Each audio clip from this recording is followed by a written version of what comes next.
दोस्तों, भोले भंडारी। आज दिनांक 24 जुलाई 2022 है। आज की देववाणी, जनवाणी, मंगलवाणी। मैं मंगल, आपका दोस्त, राजस्थान से। यह आकाशवाणी है। ये मैसेज फ्रॉम हेवन। सुनिए। तुम मेरे पास झुंड के झुंड बनाकर क्यों नहीं आ रहे लोगों? तुम मेरे पास झुंड के झुंड बनाकर क्यों नहीं आ रहे लोगों? क्योंकि मुझे विश्वास है मेरे पास ऐसा फार्मूला है जिससे कोई बड़ी से बड़ी विपत्ति टल जाती है। और बड़ी मुश्किल से मुझे फार्मूला मिला है। और भारत में जो कुछ मैं देख रहा हूँ आगे, वह भयानक है। और उससे वह भयानकता भी टाली जा सकती है। तुम मेरे पास झुंड के झुंड बनाकर क्यों नहीं आ रहे लोगों?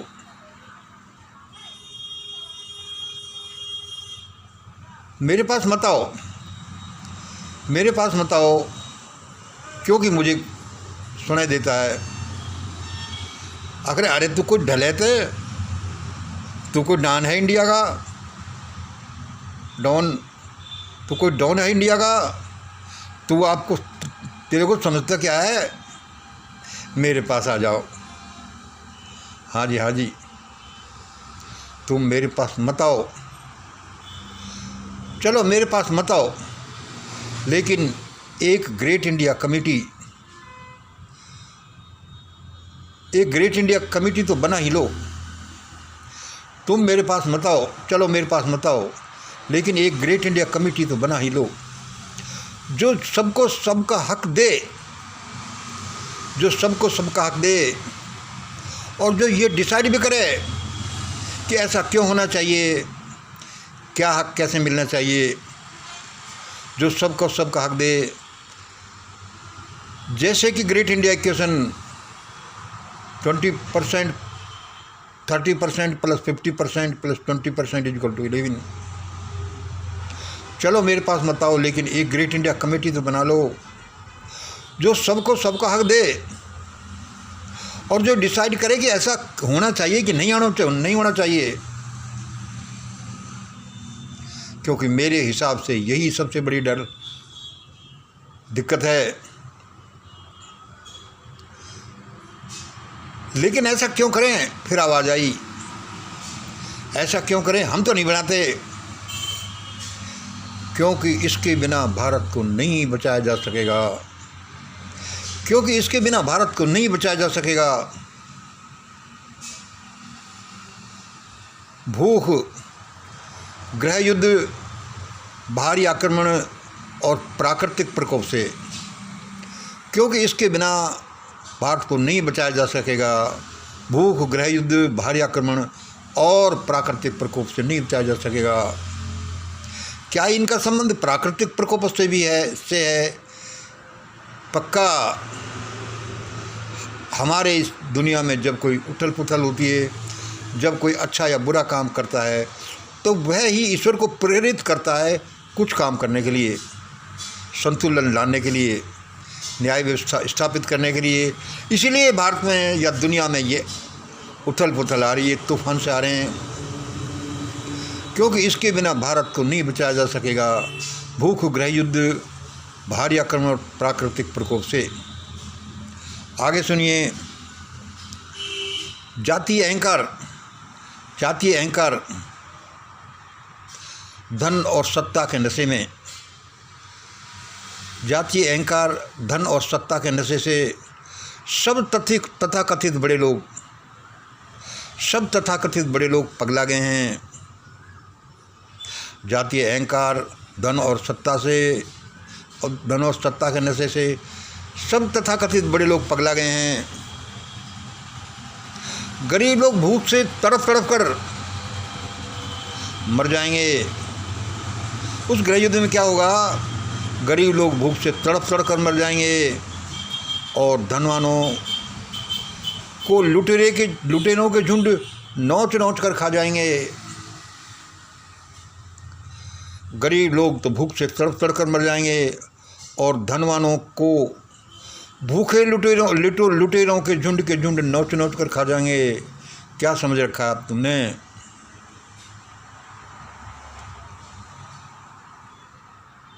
मुझे अभी वही दृश्य याद आता है जो मैंने कई साल पहले देखा था और कल परसों भी मैं सोशल मीडिया में घूम रहा था। मुझे अभी वही दृश्य याद आता है। कौन सा दृश्य? आप लोगों ने देखा होगा। अफ्रीका का कौन सा देश है ये तो मुझे ध्यान नहीं रहा, लेकिन उस देश में गृह युद्ध हुआ और फिर भूख से तड़प तड़प कर ऐसे लोग मर गए। उसमें एक बच्चा भूख से तड़प तड़प कर मर रहा था। जैसे जंगल में हम बहुत से जानवरों को देखते हैं, भूख से तड़प तड़प कर मर रहा था और उसके पास में बैठा बैठा एक गिद्ध इंतज़ार कर रहा था। क्या इंतज़ार कर रहा था? कि जैसे ये बच्चा मरे मैं इसका मांस खाऊं, क्योंकि गिद्ध हैं जो जिंदे जीवों को नहीं खाते, तो मरे हुए को ही खाते हैं। एक पत्रकार ने, मैं उनका भी नाम भूल गया, जो वहाँ पर इस दृश्य को देख रहा था, उसने ये दृश्य देखा और उसकी फिल्म बनाई, उसका फ़ोटो लिया। वह उस पत्रकार ने उसकी फ़ोटो लिया और फिर छोड़ा दुनिया में, तो वह बहुत वायरल हुआ। लेकिन बहुत वायरल हुआ, लेकिन उसको बहुत लानतें भी आई कि अरे तू कैसा आदमी है, तू इसके चित्र बनाता रहा, फिल्म उतारता रहा, तू उस बच्चे को बचा नहीं सकता था।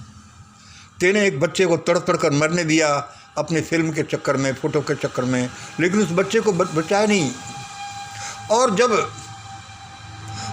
उस पत्रकार के, उस जर्नलिस्ट के ये समझ में आया कि अरे तेने क्या कर दिया, ये उस बच्चे को बचाया जा सकता था, और इसी गिलानी में उस आदमी ने, फ़ोटो जर्नलिस्ट ने आत्महत्या कर ली। यह गृह युद्ध का एक भूख का परिणाम था, जो गृह युद्ध भारत के दरवाजे पर खड़ा है। और सुनिए भाई, मुझसे तो ये नहीं देखा जाएगा, इसलिए मैंने निश्चय किया है कि जितना चिल्ला तोले मंगल, आगे परिणाम तो उस विधि विधान को देना है, उस परम विधि विधान को देना है। तुम चिल्ला तो लो। और सुनिए, और आगे सुनिए, मैं कोई समाज में घृणा फैलाना नहीं चाहता, लेकिन लोगों को हिट करने के लिए, कम से कम मेंटली हिट करने के लिए कि वे जाग जाएं, कुछ बातें कहनी पड़ती हैं जो सही हैं, जो मेरी आंखों के देखी हुई हैं। ये जातीय अहंकार, ये धन और सत्ता में डूबे लोग पगला गए। इनको ये पता नहीं कि क्या होगा यदि इन लोगों में 10% भी दिमाग होता, तो आज देश में मनुस्मृति, बंच ऑफ थॉट्स और 13 पॉइंट प्रोग्रामों का नाम निशान नहीं होता, क्योंकि ये लोग ये नहीं जानते कि ये क्या कर रहे हैं। ये इन्हीं को खा जाएंगे।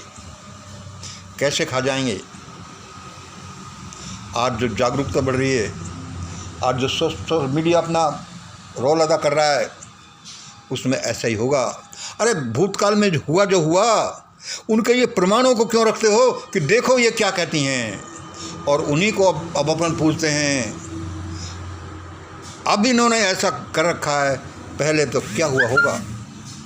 अब मैं आपको समाज में फैली घृणा के कुछ उदाहरण देता हूँ, जो मेरे सामने के फैक्ट हैं।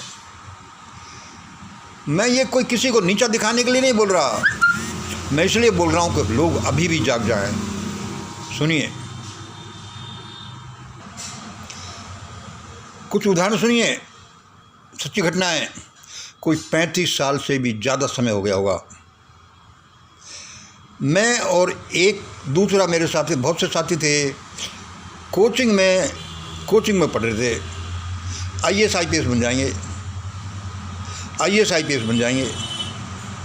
अरे छोटे मोटे कौन नौकरी करे यार, बैंक में की कोई नौकरी होती है क्या यार ये? हाँ भाई, बनेंगे, इन्हीं विचारों में मगन रहते थे।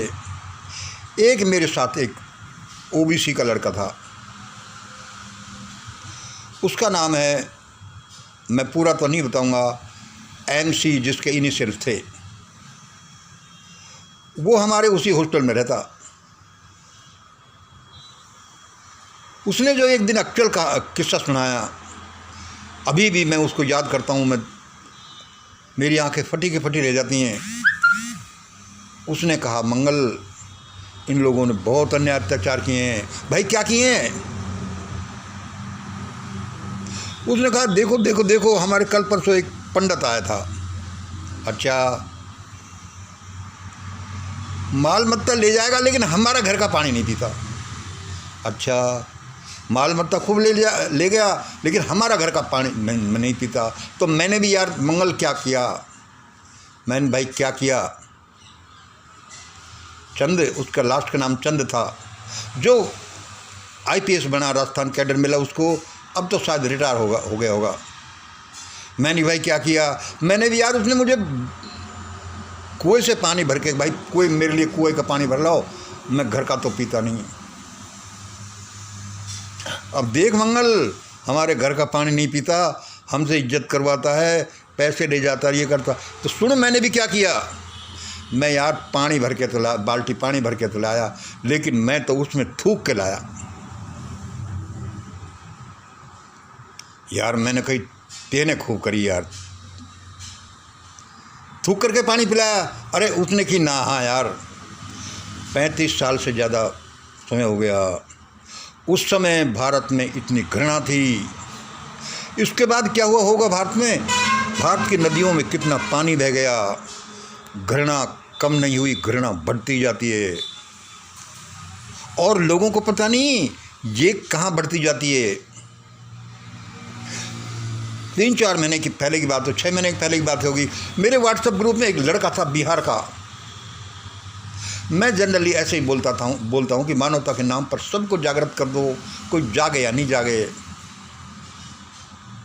समाज के प्रिविलेज लोग और भूखे नंगे लोगों के बीच जो ये खाई बढ़ रही है उसके बारे में थी। उसने कहा, अरे मंगल तुम ये क्या, मंगल जी क्या ये बात करते हो, तुम लोगों को जगा रहे हो। हाँ, मैंने कहा यार कोशिश तो ऐसा ही करता हूँ। अरे लेकिन इन लोगों को मत जगाओ, इन लोगों को। मैंने भाई किनको, अरे इनको तो हमको मारना है, ये तो जगने नहीं चाहिए। मैं अचंभित रह गया, कौन जगने नहीं चाहिए? जैसे कुछ लोग नहीं चाहते कि ये लोग पढ़े लिखे हैं, आगे बढ़े हैं, ऐसे ही वो अंडर प्रिविलेज ग्रुप का था। उसने कहा था कि ये बड़े लोग तो, इनको तो पता ही नहीं चलना चाहिए, ये तो जागने नहीं चाहिए, वरना हम किसको मारेंगे। मैंने कि वाह भाई वाह। मैंने उसका कहना नहीं माना, मैंने 1-2 महीने तक ऐसे ही बोलता रहा। और एक दिन उसने खींच कर कहा कि तो मेरा नाम व्हाट्सएप ग्रुप में से हटा दे। अरे मैंने कि खूब भाई। अभी कल परसों की बात बताऊँ आप तुम्हें, वो 2-4 दिन पहले ही, मैं मेरे ये वीडियो में है, 2-4 दिन पहले का ही मैं एक संभाषण दे रहा था। क्या दे रहा था? एक बड़े चैनल वाला आदमी है जिसका सरनेम शर्मा है। मैंने कि भाई साहब देखो कितना इसका बड़ा चैनल है, कैसे चलता है, लेकिन इसको ये पता नहीं कि भारत में सरनेम देखकर ही आफत के पहाड़ टूटने वाले हैं। जैसे पहले से अमुक लोगों पर पहाड़ टूटे, इनको न वही आदमी हो, न पढ़ने दो, न लिखने दो, न धन रखने दो, न हथियार रखने दो, एंड दे वर क्रश्ड। आज मैं ये कह रहा था, मैंने ये कहा कि भाई ये सरनेम का, फिर मेरे एक साथी का फ़ोन आया, अरे मंगल जी क्या तुम क्या बात कर रहे हो? मैंने कहा क्या हो गया? इस बात को तो बोलो ही मत। किस बात को? कि लोग अपना सरनेम हटा लें। मैंने कहा क्यों? अरे सरनेम हटा लेंगे तो इनको पकड़ने में, इनको कैसे पकड़ेंगे? सरनेम से तो पकड़े ही जाएंगे लोग कि कौन क्या है। ये 3 उदाहरण मैंने आपको दिए, मेरी ज़िंदगी के ये एक्चुअल एग्जाम्पल्स हैं। देश कहाँ जाकर रुकेगा? और वो अभी भी नहीं समझ रहे कि भाई तुम्हारे ये किए कराए के प्रमाण तो इनको हटा दो। ये प्रमाण हैं, ये भयानक किताबें, ये तुम्हें ही ले बैठेंगी। इसलिए मैं चिल्लाता रहता हूँ कि लोगों, मैंने इसमें बड़ा काम किया है, तुम झुंड बना बना कर क्यों नहीं मेरे पास आ रहे? अरे मेरे पास नहीं आए तो ग्रेट इंडिया कमेटी तो बना लो, जिसमें सभी ग्रुप के सभी लोग हों, और वही ये निर्णय करे कि क्या होना चाहिए। इसलिए पिछले वीडियो में हमने बोला है, लोगों, यदि आपको ये हमारा प्रोग्राम पसंद आता आ रहा है तो जगह जगह अपने घर पर ही छोटा सा एक बोर्ड ही लगा लो, मिशन ग्रेट इंडिया की प्रार्थना स्थल।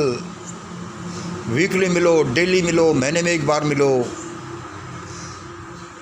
भारत को बचाने वाली ये कमेटी बना लो, प्रार्थना कर लो, ध्यान करो। वरना कैसा भयानक मंजर है, जिसके बारे में ये कोई अच्युतानंद साहब ने, रविदास जी ने, वो कौन है, उन्होंने ऐसे ही नहीं कर दी, और हमको भी साफ दिख रही है सामने। लेकिन इसको हटाया जा सकता, अवॉइड किया जा सकता है, लेकिन तब जब तुम चेतोगे। एक लिमिट पार हो जाती है, फिर वो काम होता ही है। पानी गर्म हो रहा है 10 डिग्री पर 20 डिग्री, 21 डिग्री, 50 डिग्री, 51 डिग्री, लेकिन जैसे ही वो भाप बनना शुरू होगा, उसमें जीव है जो अब नहीं जी सकते, जल भुन जाएंगे। मतलब कि लिमिटिंग पॉइंट आने के बाद में वो घटना घटित हो ही जाएगी। चलो, कोई सुने नहीं सुने, भाई मुझे तो भगवान ने चिल्लाने को बोला है, जैसी उसकी मर्जी। और दोस्तों, ये उड़न खटोले वाले तो भागने की कोशिश करेंगे अपने अपने उड़न खटोलों में बैठ बैठ कर। ये गरीब आदमी कहाँ भागेगा? फिर लोग यही कहेंगे, अरे ये कौन है, कौन है, कौन है? बड़ा भयानक मंजर हो जाएगा।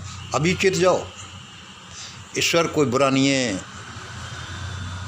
वह कभी अपने बच्चों पर क्रूरता नहीं करता, लेकिन हम थोड़ी बहुत आँख खोले तब ना। आज इतना ही। जय हिंद, जय भारत।